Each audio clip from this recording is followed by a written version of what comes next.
Welcome to the latest episode. I think this is the second episode of Templar Talks After Dark, right? Like we did the first one in person, which was quite nice. Yeah, both of us have our drink of choice.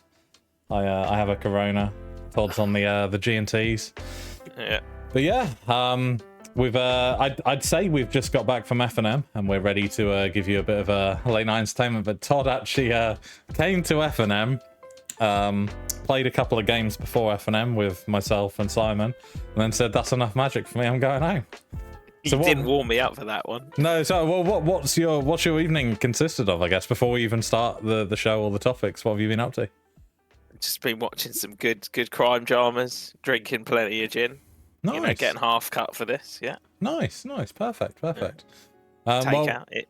In theory, we should have a good show for you today. Hopefully. Obviously, we have a lot of great topics, but before we get into that, more importantly, we have a lot of events coming up soon. As we did tease in our What's Coming Soon upcoming poster, we're going to be a lot of RCQs, starting with Skyward Fire Games RCQ on Sunday, 18th of February. If you don't have a ticket and you're in the area, grab a ticket, come along. I think it's only £15. It'll be a good time. And of course, we're going to be at the Axion Now Mega Weekend. We're going to be at the Doubleheader in East Anglia, March 9th at Langdon Games, March 10th at Skyward Fire Games. The March 10th one will be streamed live by myself and Todd. We will be on coverage, bringing that to you. And then myself and Raoul Zimmerman, Pro Tour competitor and all-round great guy, are going to be streaming the March 24th RCQ at Athena Games. So yeah, make sure to check in those. Hopefully we'll see you at some of those events. It should be a good time. And yeah, what topics have we got tonight, Todd? Right, so we're going to be talking about blatant rules miss, cheating at RC Denver, the impact of specifically Leyline of the Guild Pact, secret lairs. Have you bought anything this secret lair drop? What do we think of the Sheldon Menery Memorial? And standard deck choices for those upcoming RCQs. Yeah, I think it's quite funny actually to kind of kick things off with the big one, I guess, the rule situation at RC Denver. When it happened, we were kind of like almost relieved because we were like, thank fuck, we've got something to talk about on Friday. Because obviously we you know, if you guys missed it, we kind of clickbaited our recent podcast title with cheating in RC, because obviously in where was it, in Ghent, there was the situation with the grief, you know, fumbling around with the deck. And now for those that missed it, in the grand final of the top 8, so literally, you know, a $15,000 Magic game. I believe it was $15,000, so it was 15 grand to second place, 30 grand to first place, if I remember correctly. Oh, and my wife is bringing in leftover pizza, so that's a win for me. I'm already winning tonight, regardless of whether we've cheated or not. Is this all for me? No. Oh, okay. Do you want to take what you want, babe? babe? Your plate, so you take what. Oh, okay. Just give me whatever you don't want. But yeah, anyway, apologies. Getting distracted by pizza is definitely something that will happen to me. But yeah, no, so what happened is in the final game, a Rhinos player, to be fair to them, had they'd gone the hard mode through the top 8, facing every bad matchup that Rhinos had and coming out on top. And then they were paired into Living End in the grand final, and they were on the draw. They lost game 1. They were on the play game 2. It wasn't looking great. It wasn't looking terrible. And on turn 4, they played a Gemstone Caverns. Obviously, they were on the play. They then tapped their 1 green mana for Crashing Footfalls to suspend. And then in the end step of the Living End player's turn before passing back, they violent outbursted, using a blue-red land, a blue-red land, an island, and a Gemstone Caverns. All of the judges at the table missed it. All of the spectators missed it. The commentators, I believe, didn't even mention it, which was wild to me, because usually commentators like pick up on that pretty quickly. But obviously the chat went fucking wild, you know, like, did that dude just tap a Gemstone Caverns for green? But yeah, what's your kind of take on it, Todd? It's a wild situation. Yeah, I think obviously we discussed this in the chat. and I was very much unacceptable. I think at that level of play, for it to have not gone, but got picked up by, I think it was about 20 spectators, judges. Yeah, I mean, I just can't believe it, to be honest. Well, I mean, and that, you know, they've picked up some pretty obscure stuff in tournaments like that, judges and commentators. So that pretty glaringly obvious misplay, or intentional or otherwise, was pretty impressive that it got missed. Yeah, I think I mean, that it's not an excuse, because I agree with you, it is completely unacceptable. But I do think there is some element of fatigue in that was the last round of a long weekend of Magic. And I go back to, and this is not throwing any shade at all, I think Axia now are like the best event organisers in Europe, to be completely honest, let alone just the UK. From my experience, they're probably the best worldwide. They run events without a hitch. They're really great people. But at the final of the Mega Modern, where Phil was playing against a Living End opponent, there were a few spectators. We were all watching. We were all tired, and Phil cast a spell. I think it was like a Fortsies or something. Oh no, sorry, it was the Living End player's turn, and Phil cast like a Terminate or something on Jund, trying to kill something, or some kind of, interaction spell at instant speed. And the opponent cast a Force Negation, pitching a card on their own turn. And Phil was just like, yeah, sure. Opponent's like, yeah, sure. The judge is just sat there staring at the board.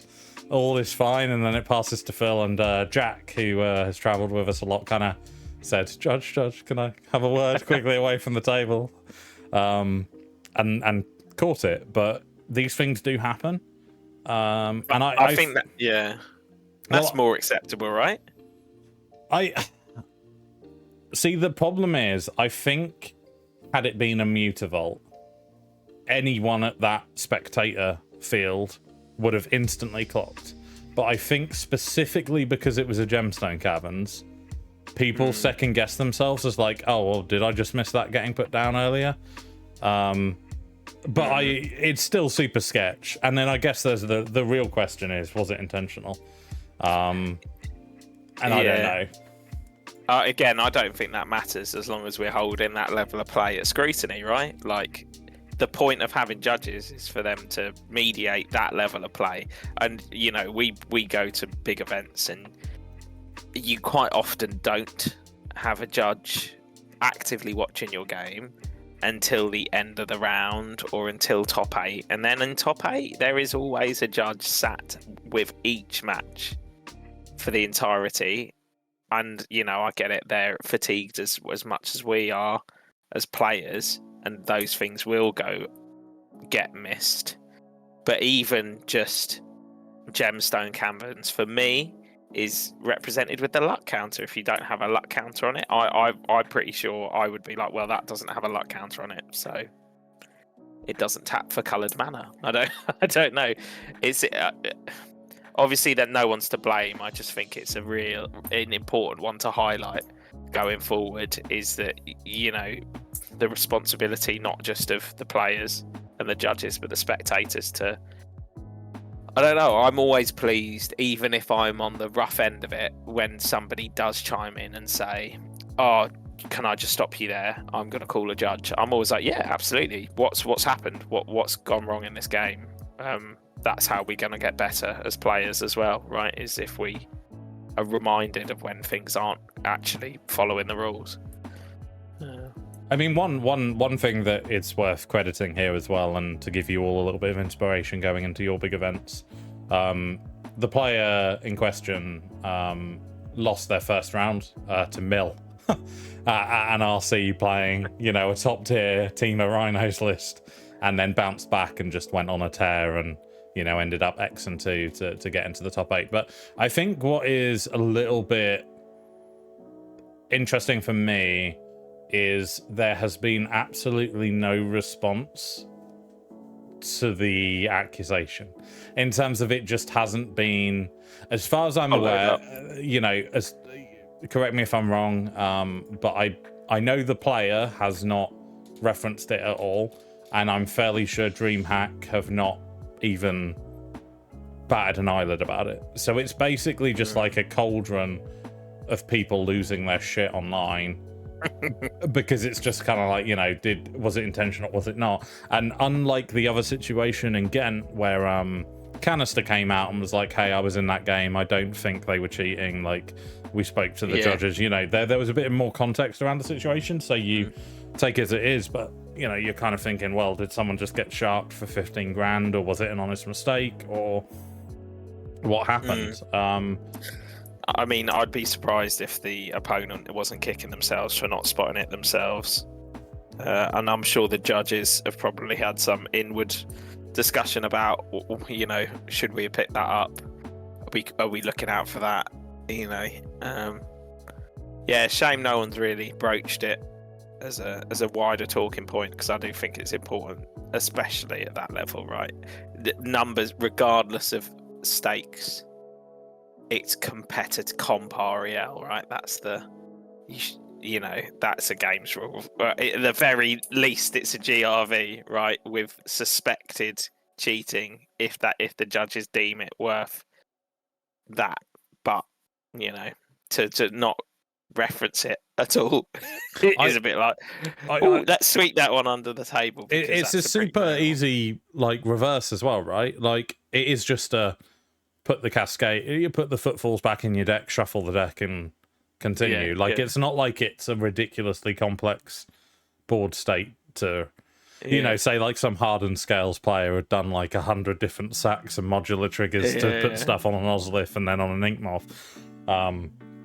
And then found an extra mana. Like, like it's that's in your hand. Yeah, I don't know. It kind of, I don't know. It blows my mind. Obviously, you don't want to dunk on it. You know, it's still, regardless, it's a huge achievement to win an RC, and massive congratulations to the winning player whose name has slipped my mind. So I apologize massively on that. But it's kind of like the whole situation. It's not comparable. But it is like the situation with the Tron lands. I forget the name of the player. Yuya Watanabe, was it? Yuta, what? I can't remember the name. Was it the one with the marks? Tron lands marked. Yuya Watanabe. Yeah. I always get it confused with there's like a fashion label that's in a lot of rap songs. That's a similar name. But yeah, no, Yuya Watanabe, it kind of puts into question, kind of like, well, they were this great Magic player on paper, and then this situation happened, but it then takes you back to kind of like, well, how many of those wins were wins? And you'll never know, and maybe they all were genuine, but you don't know the situation. And it does always make it a little rough, because you can applaud the turnaround of a round one loss into going on a tear, but then if that tear has been consistently, and I'm not, this is not an accusation by any means, I think the player probably did just make a mistake, but you don't know, and we'll never know. Only they will know, and that's the problem, and that's why judges really should have picked it up, and it is very unfortunate that they didn't, to the point that, like, we were talking about how it's surprising maybe judges don't even, get involved, like with shuffling and stuff like that. And obviously there's conflicts of interest there, but you would like to think at that level of gameplay, judges surrounding a table would point out every single games rule violation without fail. But who knows? Yeah. And we, just to iterate, we appreciate all of you judges and the hard work you do. Stepping out of, like, from my perspective, I don't think I'd want to spend a day stood around watching my favourite game, not actually playing it. Yeah. And on the upside, it was, it was only 15 grand, right? So yeah, small stakes Magic, not like it was for, the trophy and 15k. Can you just turn away a minute? Just violent Alex. Yeah, it was. I think maybe as well, like the fact that there was the suspended crashing footfalls that didn't need to happen. It is kind of like, well, if you realise you have that specific mana makeup, you probably just don't suspend the footfalls. But I don't know. Yeah. Who knows? But continuing the conversation with the RC, have ley lines gone too far? I don't know. They've made a splash, right? They have. For those that are out of the know, specifically, we're talking about Leyline of the Guild Pact. It is a new card from what's the set even called? Murders at Karlov Manor? MKM, right? MKM, yeah, something like that. Magic MKM, Card Market. That's it. Yeah, that's the only way that I recognise the set. Everyone's writing, the impact of MKM on Magic, and I'm like, yeah, it's extremely positive. I've got all my decks from there. Yeah. But it's a lane line spell. We highlighted it before in our like preview of cards to look out for. It's a traditional ley line. Start the game with it on the battlefield if you have it in your opening hand, and it is a 4 hybrid mana, which is kind of the problem for Pioneer, because it's 4 green and or the rest of the color pie. Modern, less of a worry when it comes to devotion to green. But Scion of Draco's a card, and it turns out playing a Scion of Draco on turn 2, which is something that frequently happened in Zoo, was never too much of a problem. But when that Scion of Draco is all colors and gives itself hexproof, vigilance, lifelink, trample, and first strike, and it has flying, it's quite hard to deal with that on turn 2. So what's happened is basically every fucking deck under the sun has just tried slapping it in there and seeing how it works. And the brave souls that tried it first were those playing Rhinos. Obviously, every Zoo player just auto included it. But Team of Rhinos was no longer Team of Rhinos. It became Domain Rhinos, and it took out all of the... it took out like Fire. No, sorry, not Fire Ice. It took out Dead Gons. Took out some of the dead, like, 2 mana, 3 mana cards. I don't think it played Tidebinders. And it put in Leyline Bindings, because they could be castable for 1 mana, because you had, one land was all basic types. And, it brought in these Scion of Dracos. And the result of that was Domain Rhinos had a 60.4% win rate over the RC weekend across all RCs in US, Canada, and Japan, which is quite a lot. It's a pretty high win rate. It's usually 60% where the alarm bells start ringing at WotC. So I don't know how do you think it's a problem? Like, what's your call? I think that's a pretty wild breakout for the influence of a card. It's pretty impressive. Let's not, forget that it is backed up by Scion and Leyline Binding, which were already insanely good cards, and just making them more consistent is going to be good. We obviously tested a bit with this for my brief amount of time at the Modern F&M tonight. I got to play some games against it. Interesting card. Definitely an interesting card. Friend of the Templar, the interviewer, felt that it could have been even better by misreading it and thinking it did other stuff as well. But it is impressive to be able to whack that in play a fetch land, not even crack your fetch land, and turn 0, turn 1 binding something. With that said, it's worth mentioning the hilarious interaction that does happen with it, where if you have 2 fetch lands in play and you've tapped them for mana for your Scion of Draco rather than cracking them, removing the Guild Pact with like a Leyline Binding of your own instantly kills the Scion of Draco. Sorry, not Scion of Draco. Kills Territorial Kavu because it comes a 0/0 in the Zoo matchup, which is quite funny. I very much enjoyed that interaction. Yeah, it's obviously a strong card. And slotting into Rhinos, which is already an extremely consistent deck, right? The deck is built to do one thing, and it does it extremely well. And if you can interact with that in a meaningful way, Rhinos isn't really a problem deck, right? Let's be honest, it's a strong deck, but it's not a problem deck in the format. It definitely one to watch to see if it does become a problem deck. I don't think it's going to stay at 60%. win rate. I think people will learn how to play against it and interact with it in a more meaningful way, sideboard appropriately for the leyline shenanigans, right?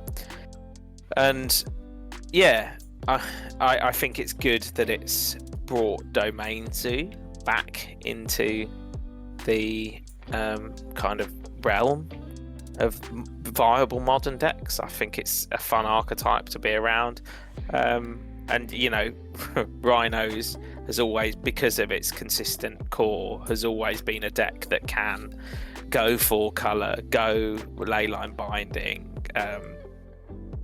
and splash other stuff, right? So it doesn't surprise me that it saw an impact there. Let's not also forget that across all of those RCs, Living End also has a 57% win rate, which for a deck that is been around for a while, you know, did everyone forget?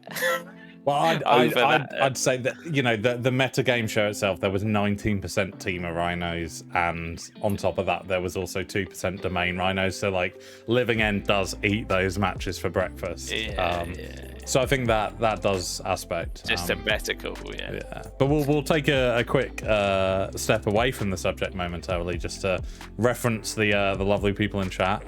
Crouching Piggy, evening to you as well. Thank you very much for wishing us I was about to say wishing us a good evening. You didn't actually. You just said evening.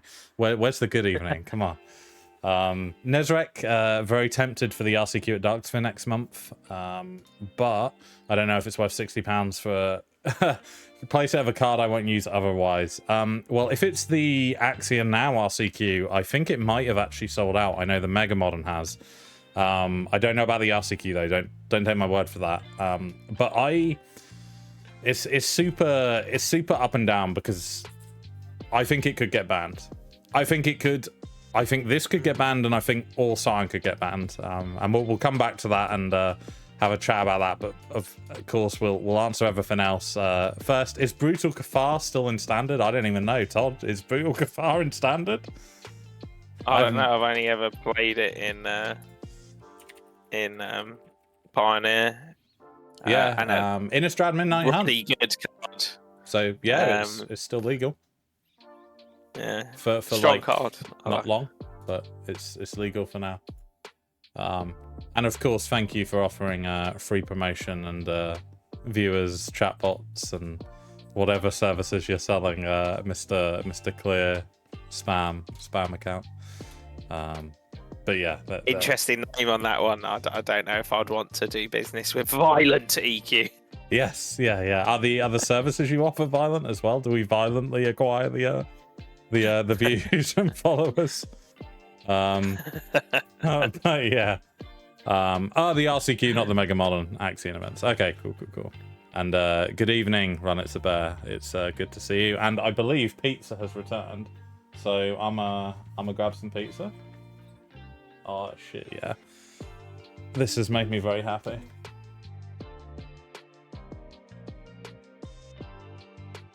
This is his second dinner as well. He's already. It is my second dinner. I don't actually know what pizza. I don't even know what's in these boxes. I'll open them moment. Actually, you know what? Let's just fucking open them now. So, there's a huge crate of pizza, which is like garlic pizza, I think. Whoa, I've muted myself. Good. And what's in here?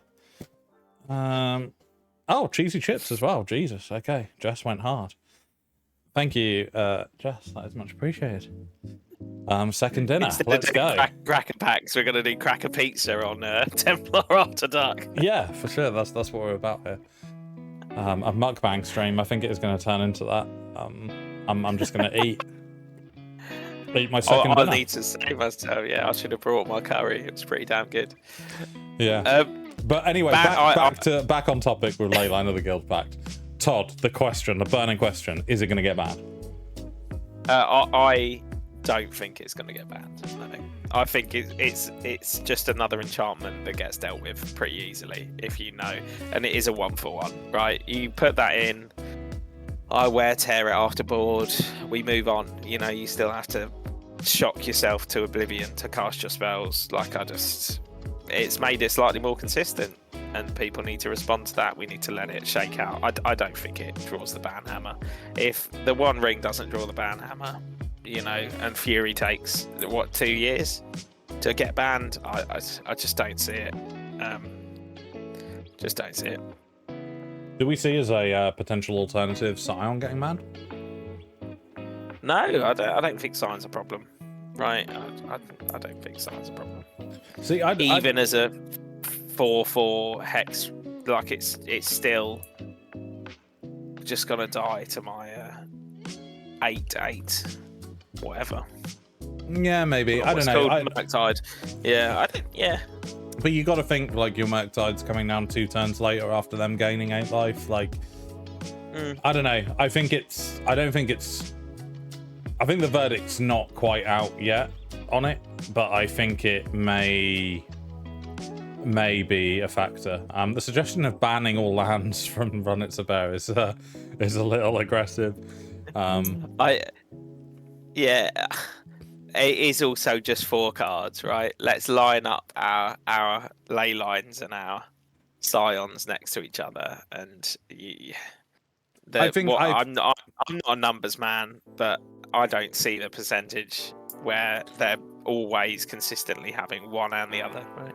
I think for me in Zoo it's fine. In Zoo it's just like, here's another tool for your kind of half-cut deck anyway. It's kind of a bit shit. It's fine. You're giving it a tool. I think the problem is that Rhinos has picked it up because it doesn't become the factor of... So like with Rhinos, it's like Violent Outburst and Childless Agent were 8 cards that you needed to have to go off.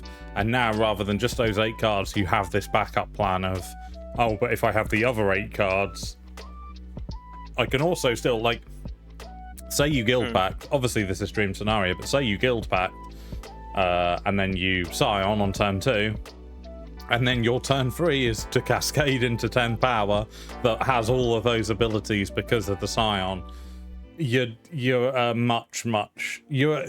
putting Modern into a bit of a miserable spot where people are going to have to run like Damnation and Wrath of God and stuff like that because you can't have targeted removal for it.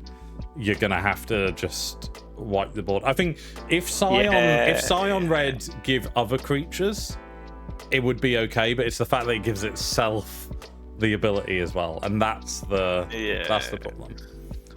What did Rhinos cut to squeeze the 8-card package in? Bad cards, to be honest. It's kind of like Dead Gones, Tishana's Tidebinders, Subtleties, all of those flex slot Murktides cards came out, and cycle cards, right, as well. It was like draw a card, delay the game, draw a card, delay the game. I think they've stayed in. That's the thing, delay the game. I think Fire Ice has stayed in.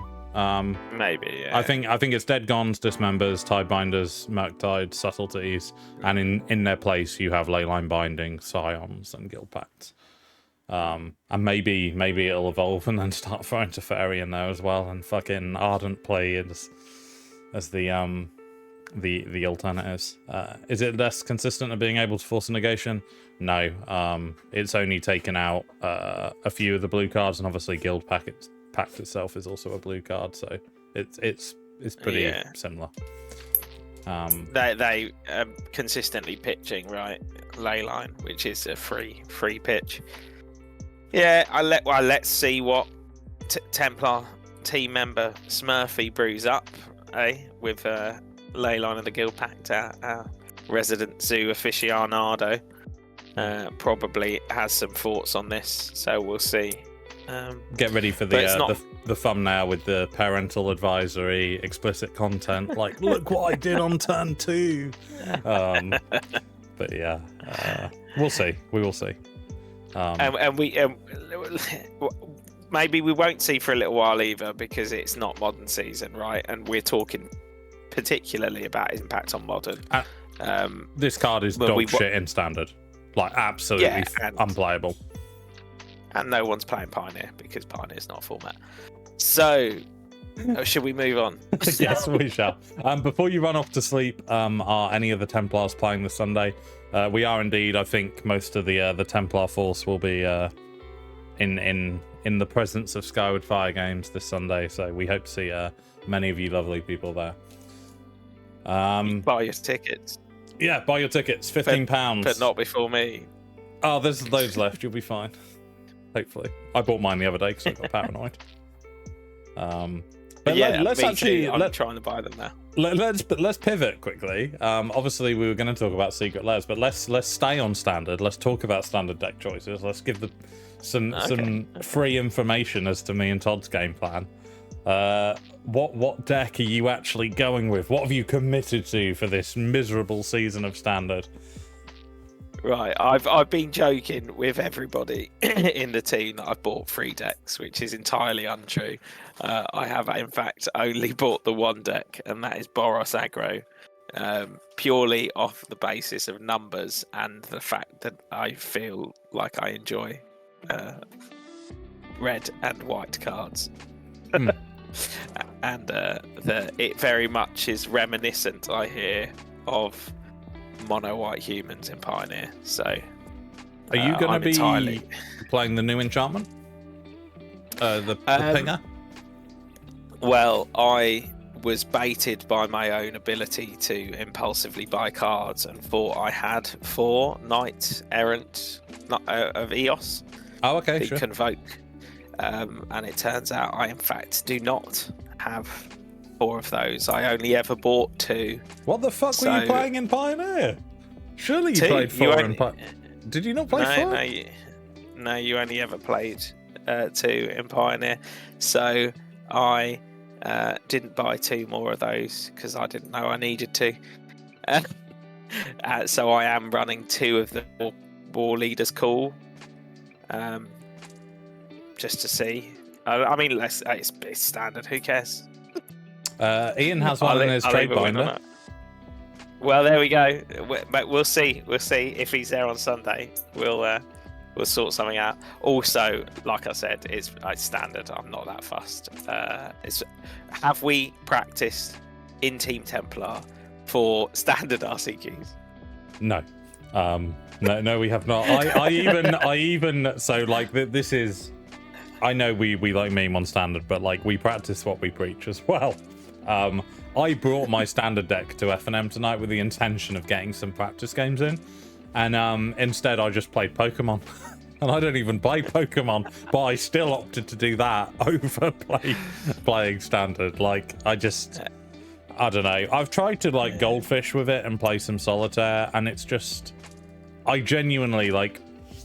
So to provide a bit more context, I'm going to be playing blue-white soldiers because it was the cheapest deck I could buy with the cards I already had. You know, adding the missing bits was a tenner or something, and I've goldfished and I've kind of played it out and solitaired, and I'm just like, God, it's just so bad.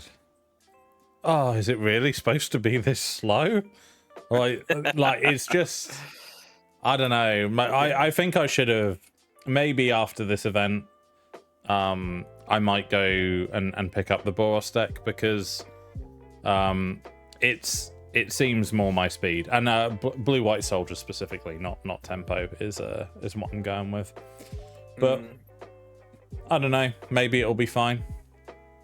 Boros or poison, they definitely seem pretty hot. Yeah, that's what I was joking that I'd bought Bant Toxic as well, because that deck does look really good. Numbers don't look good for Bant Toxic though. It's one of those decks that either comes to a tournament and is like, if this is a buffet and I shall eat, or it turns up and it's like, I am the aperitif and I will be eaten. But that's the problem with standard though, right? Like it feels like it's just rock paper scissors. It really does feel like when I've looked at. So like with modern, when you look at the meta share and the win percentages, there's a lot of like light green and orange, and there's very few red and dark green, which is like, the 70% win rates, 20% win rates. But in standard, like, it's just all over the fucking shop. Like, there's just red squares, and you can see it's like a pattern of like, okay, so this matchup is unwinnable and this matchup is unwinnable, and if I recall, and this is coming from no kind of, don't take my word for any of this.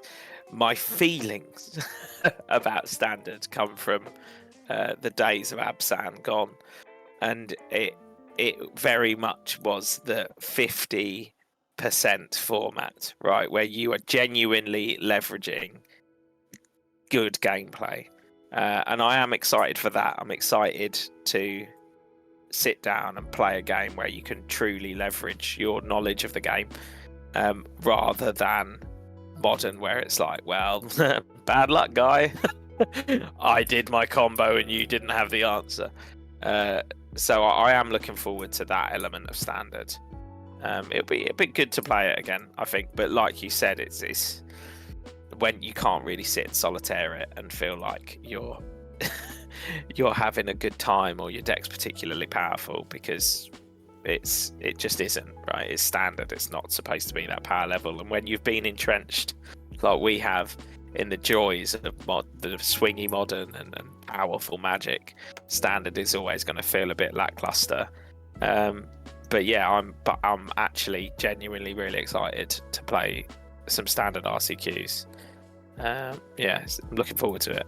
And the decks do look sweet. You know, Bad Toxic looks sweet. Boros looks sweet. Blue White Soldiers looks sweet. Domain is just your classic bad guy, right? Where it's like, oh, I got all the best cards in the last 10 sets and slam them together. The James Gurney deck of the format. Yeah. Or from my days, from Absan days past, the joy of blue-black control. No, Ugin. No. Wipe your board. I still feel it's the James Gurney deck, like through and through. Like he was the Yorion money pile player, you know, at Athena as soon as that deck became a thing. Which was criminally consistent. Almost sus. Yeah, it was a little too consistent, eh? It's almost like that's why they banned Yorion about a month later. But there we go. Surely the Runner Bears has mentioned, surely it's a symptom of people net decking, which is why it's such a rock, paper, scissors situation. And people have lost the ability to tweak decks based on the meta. I think that's just a problem of Magic evolving, though. Magic isn't, you know, on the same level of things as chess is, because chess, you have perfect information. But as time has gone by, computers are effectively unbeatable, right, with chess. Like, you know, like, there are very few people in the world, if any, I think, now that can beat a supercomputer playing chess. And I think because of the information available and the stats you can just generically run as to what is the best list and what is the best deck, it does limit that creativity. You're definitely going to get a lot less adaptation based on meta, and you're going to just rely on those numbers on results. But I don't know, it's a tricky one. I think the joy, especially of formats like that are for the RC, is that you get your local meta game, and you do get to think about the people you're going to play against and what they're going to be playing, and you get to decide your sideboard. But I think most main lists are, like you said, solved, right? You know what is a good synergy, or what is a powerful sequence of turns, and you know what people are going to bring roughly. You know, like, we are joking that James is Mr. Money Pile, right? Or like the miserable blue player. So and we know Michael's a zoo guy, and I like a linear aggro strategy, right? And you think, oh, you know, I say you think, we go onto the Athena chat and we're like, hey, who's coming this weekend? Good to know, thanks for that. Right, better pack my life gain. You know?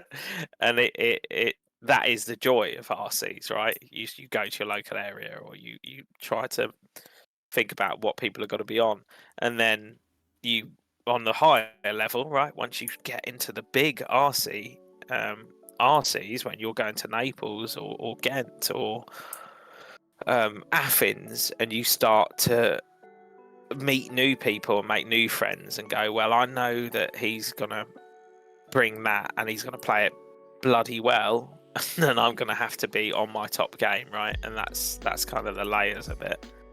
And yeah, you start to think about what's going to be a clutch sideboard card.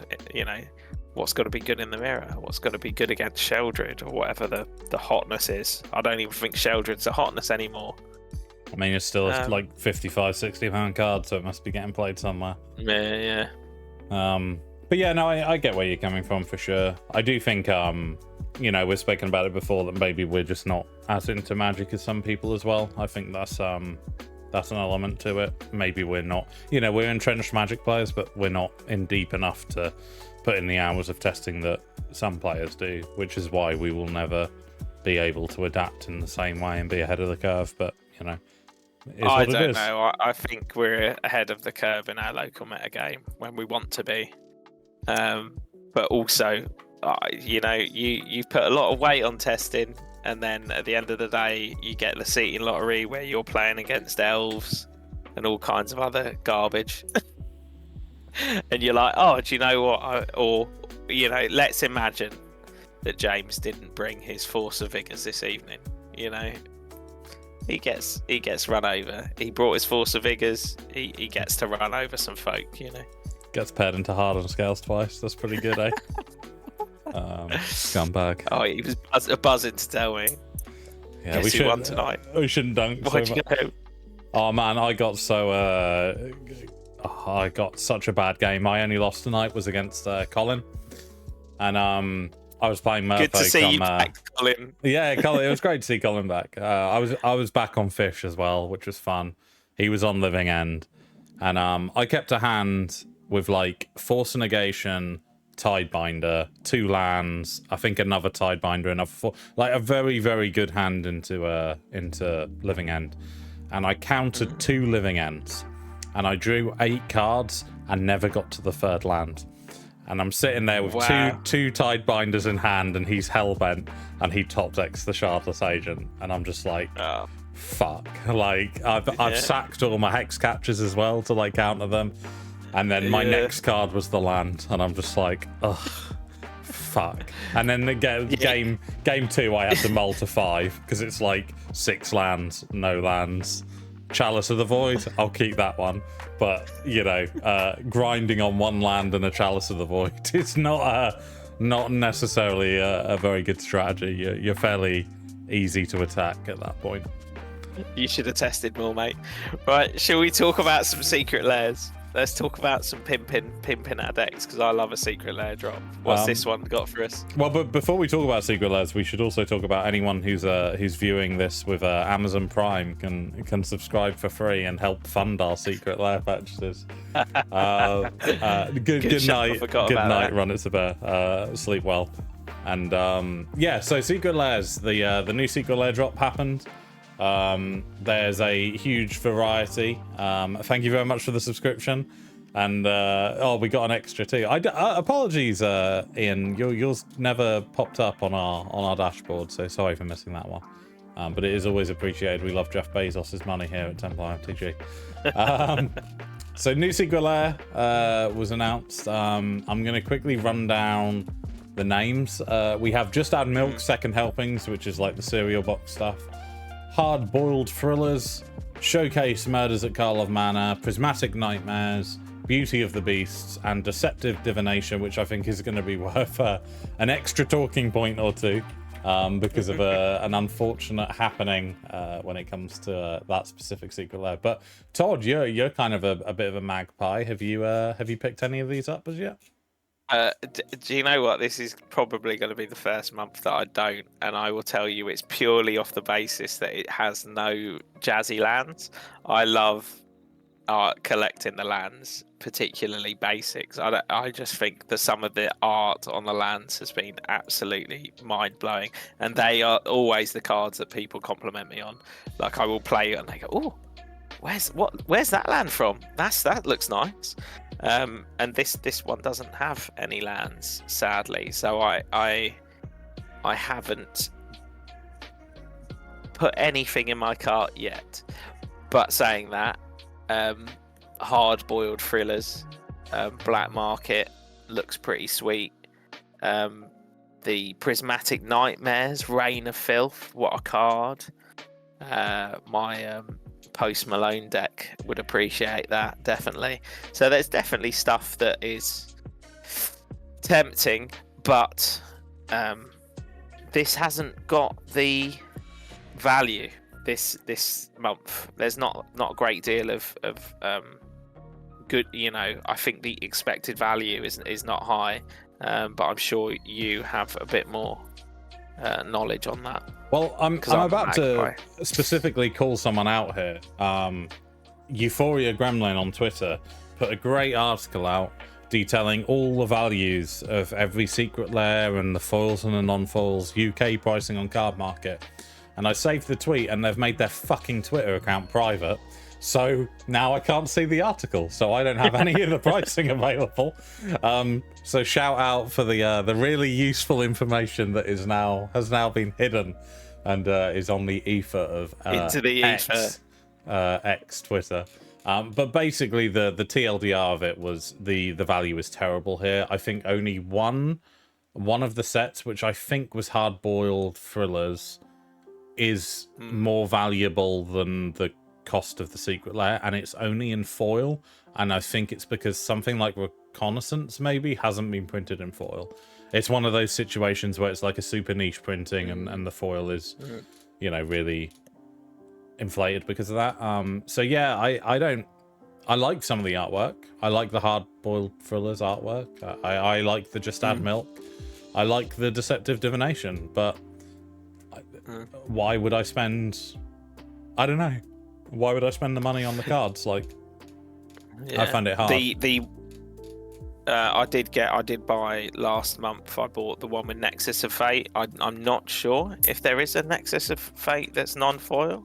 I don't believe there is. I definitely bought that purely off the back of it being a non-foil Nexus of Fate. For whenever I want to play Wilderness Reclamation as a deck. But nothing particularly piquing my interest this time, except fantastic art, but not particularly playable cards. It's definitely... Sorry. No, please interrupt.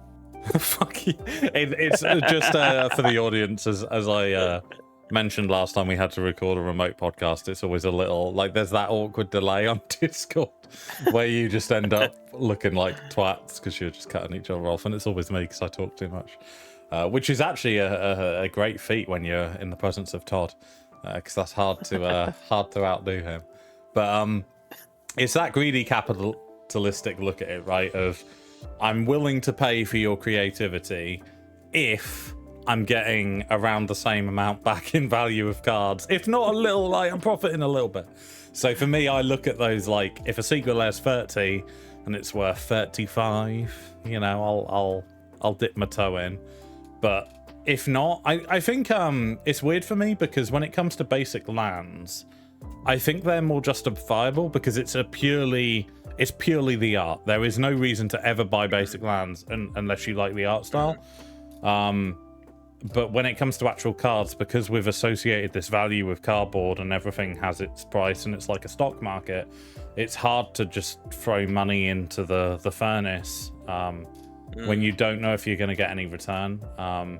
Because some secret lairs have absolutely bombed, in value. There's a lot of secret lairs that are under their retail cost. And when the cards are below the amount of the secret lair, that's like significantly more likely to happen. And as well, a lot of these cards, they're just not played cards. It's not like where you're getting Primeval Titans reprinted, Dryads reprinted, Death Shadows with these gorgeous artworks. These are just kind of fairly unplayed cards that, have cool artwork, but they're not going in my modern deck. So I don't know. There's not too much of a place for them in my collection, I don't think. No, I definitely I don't buy them to prospect particularly. Like you say, that is one way that you can look at it. I've always bought them as I was going to buy that card anyway. That's a pretty sweet sweet art, so I'll take the hit just to have a fancy card in my commander deck. I don't particularly have any secret layers in my comp decks, you know. You have the Fort Caesars, right? Establishing. Yeah, I did buy those. The Junji Ito Fort Caesars was pretty sweet. Very similar to Deceptive Divination in this drop, which is the one with the one kind of, maybe I could prospect on the misprint, which was the circular logic in Deceptive Divination, which obviously it's a counter spell.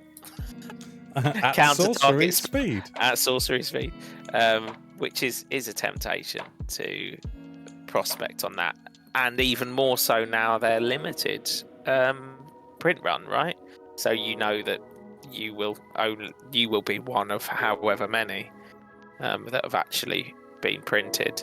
And when it comes to that aspect of prospecting, those that prospected on the Cats and Dogs secret lair have done very well. I think that was £130, somewhere around there, and it's selling pretty easily on the secondary market for £225, £230, which is insane. I actually missed out on that secret lair. I was gutted because I really wanted it, but big shout out to Marcus, one of the OG Templar guys. He's in Denmark, and he managed to get me a pack on the European store. So once it lands in Denmark, I'll be paying for some shipping for him to get it over here, because I want that deck to actually play. Like, I wanted a dog commander deck, you know. But like honestly, some of the people are selling like the basic lands in that deck for like £5 a piece. I think the Soul Ring's going for like £30-40. Like, it's crazy money, because people love dogs and cats. Who would have thought? I mean, I say cats. No one likes cats. Fuck cats, but you know. I like cats. Do you? I'm more a cat person than I am a dog person. See, I think I'm gonna like alienate the audience here, but I think typically like you're more of like a hateful soul if you prefer cats, and I preferred cats growing up when I was a bitter, angry teenager, and then as I kind of warmed to the world, I was like, actually, dogs are better. These are animals that like seem to like to be around us as opposed to just using us for food. But for someone as toxic as you are, I'm surprised you're not more on the hateful side of just kind of being like, oh, maybe I'll eat at your house, maybe I won't. Yeah, perhaps.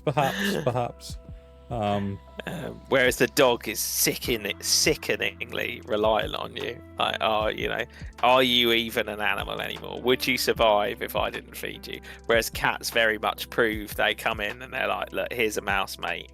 I don't need you, but I will have some of that fancy shit you're going to open from that in.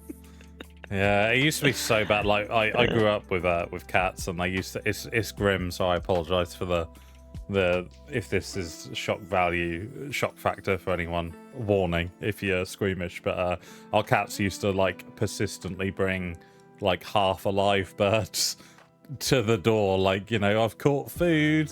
It's like, oh, it's still kind of alive, this is awful to watch, and you just slowly stopped liking cats because they're just brutal hunters. And yeah, maybe we're misreading this and they're just trying to repay the favor. They're like, oh, you feed me all the time, man, let me feed you. It's my delicacy. and then you go near it and get your eye fucking slashed out by the cat or whatever. To be fair, they're impressive at, like, you know, the fence height and vertical surfaces that they can climb. It's wild. But yeah, as Adam says in the chat, cats will indeed eat you. Cats are way better because they're more genuinely like humans in their emotional variance. That's fair. That's fair. Yeah, dogs are definitely too reliable on that sense. Not like the chaos you get when it comes to humans. But yeah, so the cat and dog secret lair obviously sold out. That was a limited run, and these ones are limited runs. None of them have sold out yet. They're all still available for pre-order. But then we move to the opposite side of the coin. They've done a memorial secret lair for Sheldon Maneri, who was a huge voice within the Commander format. and this is print to demand. So, I think that's a nice aspect. It means people don't get to kind of prospect on a memorial secret lair, but it does also have that kind of capitalistic nature that maybe they're pulling on people's heartstrings. Do you think it's do you personally think it's well placed? Do you think a memorial secret lair is a bit tacky, or do you think it's a nice gesture? I think it's spot on. One, for me, it highlighted someone who I didn't know about, right? It put someone who has given something to the game in a positive and meaningful way, a platform to be celebrated. It's like Vincent van Gogh, right? And I remember the Doctor Who episode, and I was like, oh man, this Vincent van Gogh didn't know, how impactful his artwork was going to be, whereas Sheldon Menery actually got to craft these cards as a gift to the players. This is what brought me joy about the game. So I think it's pretty damn sweet. I will be picking one up. And he got to choose all the flavor text. Yeah, I was actually really impressed by this, and I do think it's a worthwhile print run. Yeah, and a worthwhile thing for Wizards to do. Right. What even better is that he wasn't really part of Wizards. The commander was its own kind of. What they're called. I know what you mean. The rules, and like I believe he was one of the pioneers of Commander, and it's kind of, it is really heartfelt. It's the brutal, this is a little off topic for Magic, but it's the brutal reality of life and these situations with terminal illnesses is that you do get to plan out, your last wishes, and obviously it is very heartfelt, and it brings emotions in that all the flavor text was picked, but at the same time it's very heartbreaking and wrenching that obviously this is due to a situation of knowing the end is coming, as a human, which is one of those really, is it better to know or not? I've always been on that mindset of I don't want to know when I go, but obviously you get to choose the your last wishes, and I do think it is a touch of class that WotC have done this in honor, but I think my kind of issue with it is my only issue. I'm not as I know a lot of people on Twitter. We always like to talk about the Twitter drama, and a lot of people have I say a lot of people. Some people have voiced some disgust for the profiteering off grief, and I understand that, but I like the fact that this is the profits are going to be going to charity. My only problem with it is that the specifics of what that means hasn't been disclosed, so it isn't kind of, as far as I'm aware, correct me if I'm wrong, asterisks are research is only so extensive, but I believe they have just stated that profits from the sales will go to charity, as opposed to all profits will go to charity, which I think is a big difference maker, because you don't know if it's 1% or 10% or 20% of the profits or whatever. But I do think the selection of cards is great. I think it's so actually let's quickly go through them. We've got we've got Command Tower, which is a bit of a it's not a great reprint, but the artwork is fantastic. It's from Titus Lunter, and hate has no place here. The quote on it is very touching. Eladamri's Vineyard, Greater Good in Italian, Ink Shield, Sheldon Menery, the commander, Ruhan of the Fomori, Sol Ring, Teferi's Protection. It's a good hell of a selection of commander cards that most players are gonna want to play, particularly Teferi's Protection as well. That's a big hitter for commander, and that Sol Ring is really touching. The artwork, that kind of like writing a note kind of sentiment of it. And a lot of the artwork features Sheldon himself, which is nice as well. So I don't know, I'm torn on it. I'll probably buy one. I think it's nice to tip the hat to one of the greats who pioneered a format that we love. Definitely. William Shakespeare quote on the Soul Ring. I can get behind that. Absolutely. Yeah, for sure. But I guess on that note, maybe we should kind of round it up for the day.